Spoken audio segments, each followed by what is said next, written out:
Bismillahirrahmanirrahim. Assalamualaikum warahmatullahi wabarakatuh. Perkenalkan, nama saya Cahyadi. NIM saya 18000180180. Saya dari kelas B. Di sini saya akan mempresentasikan progres kerja saya, yaitu PRPL 2020. Untuk tugas pertemuan pertama, ada tugas 1A, yaitu masuk ke dalam grup WA dari PRPL 2020. Di sini saya udah join ke dalam grup WA-nya. Ini adalah saya sendiri, nomor WA saya. Kemudian tugas 01B ada pendaftaran mailing list.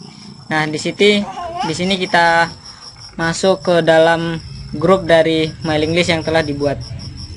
Kemudian tugas 1C adalah pendaftaran akun GitLab. Saya sudah mendaftarkannya di link profile saya, https://gitlab.com/cahyadi16. Kemudian tugas 1D ada form pendaftaran akun di blog.wadac.id yang saya sudah submit. Kemudian masuk ke tugas 2A, persiapan peralatan pengembangan. Yang pertama, foto laptop. Foto laptop saya adalah ini, dengan spesifikasi laptopnya menggunakan prosesor Intel Celeron N2380 dengan RAM 4GB. Kemudian sistemnya Windows 10 Home 64 bit dengan storage sebesar 1 TB dan ukuran layar sebesar 15,5 inch.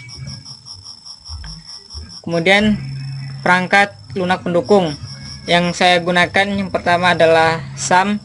Di sini SAM sebagai server lokal yang berada di laptop saya. Di sini saya menggunakan server lokal untuk Apache dan MySQL untuk penyimpanan database-nya. Kemudian yang kedua ada Android Studio. Android Studio ini digunakan untuk testing di mobile, tampilannya di mobile. Kemudian yang ketiga ada Visual Studio Code yang saya gunakan untuk kode editor saya. Saya membuat semua tampilan website saya di Visual Studio Code. Kemudian ada Chrome. Chrome adalah tempat saya menguji apa yang saya coding, dan untuk compile-nya saya melakukan di Chrome atau enggak di Mozilla. Kemudian ada Git. Nah, Git ini saya gunakan untuk file control. Jadi apapun yang saya commit nanti akan ada di GitLab-nya, nanti akan terhubung Git ini dengan file GitLab saya di Cahyadi16 tadi. Kemudian tugas 02B pendaftaran project yang saya sudah ajukan dan sudah di ACC, alhamdulillah, aplikasi yang berbasis web dengan judul aplikasi portal berita ataupun artikel. Kemudian tugas 03A pembuatan project Git dan invite akun Pak Ali Termuji. Ini adalah tampilan dari project member dari GitLab saya, dan ini adalah yang sudah saya invite. Ada Pak Alinya dan saya sebagai developernya. Ini adalah tampilan repository dari TA PRPL saya, yang pada saat saya pembuatan awalnya itu cuman ada read.md nya. Baru saya membuatnya aja, belum saya kasih codingan ataupun apapun, masih default ada readme-nya. Kemudian tugas 03B pemasangan Git client dan plugin Git di editor. Yang pertama ini adalah tampilan dari Git client saya, Git base, yang sudah saya clone repository saya yang ada di GitLab. Nah, saya clone dan saya masukkan ke dalam web server lokal saya di htdocs. Kemudian ada beberapa yang saya add, beberapa file yang saya add, yang saya push di sana. Ini untuk tampilan Gitnya, Git base-nya. Untuk di editornya ini sudah terhubung dengan Gitnya juga. Jadi untuk kedepannya itu saya tidak perlu lagi menggunakan Git base, tapi cukup dengan membuka terminal yang ada di Visual Studio Code. Jadi ini sudah terintegrasi gitu dengan Gitnya. Jadi tinggal kita menggunakan perintah-perintah yang ada di Git. Contoh, ini saya menggunakan Git push untuk mengupload codingan saya yang ada di lokal biar update juga dengan codingan yang ada di GitLab saya. Kemudian tugas 04, penyusunan analisis kebutuhan pengembangan dan rancangan aplikasi. Yang pertama, hardware untuk kebutuhan pengembangan developer. Hardware yang saya gunakan untuk mengembangkan aplikasi saya berbasis web dengan spesifikasi hardware minimum yang saya pakai adalah prosesor Intel Celeron N2830 dengan RAM-nya 4GB, storage 1 TB. Kemudian untuk hardware untuk kliennya, minimal untuk klien itu adalah prosesor Intel Atom N2500, kemudian RAM-nya minimal 2GB, storage 250GB. Kemudian yang kedua, analisis kebutuhan software. Yang A, software untuk pengembangan developer.